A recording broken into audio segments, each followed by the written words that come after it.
It is my personal request, it is my personal privilege to inform Honorable Prime Minister Narendra Modi ji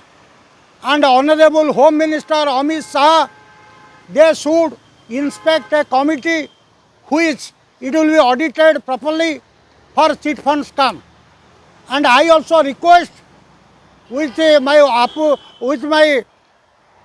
whole hand that Amit Shah and Narendra Modi would give proper justice to Odisha people. I hope, I urge that it should be work out. BJP को BJD target कर तेणु चोरी करथिले CA धरेबे ये से धरेबाटा कहीं dairy लगुच कथाटा आपंकर एटी जे निष्कर्ष होची जे बीजेडी गवर्नमेंट रे चिट फंड फ्रडेस्टर बहुत थिले से कथा को बीजेपी कहीं डरौनी कथाटा एटी ताको सहित समझौता करवा कौन दरकार तमें लोक मान सरकार यूर प्रो पीपुल गवर्नमेंट ताको धरई दौन निरंजन पट्टनायक को धरा सनातन महागुड़ को धरा प्रभात विश्वाल को धरा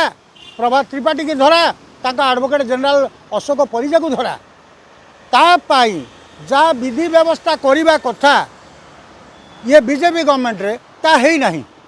तापर मु आपन को आउ गोटे कथा कही पारे ये जो नरेंद्र मोदी अमित शाह सी कौन किसी जापार ओडिशा कौन कौन हो कहीं नवीन पट्टनायक को आज पर्यंत छड़ा जाऊँगी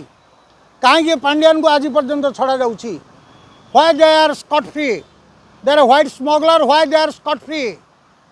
नवीन पट्टनायक किए पांड्यान किए ताको स्कॉट फ्री कहीं कराऊँगी बीजेपी गवर्नमेंट से कथा आसू लोक मान पाखक अमित शाह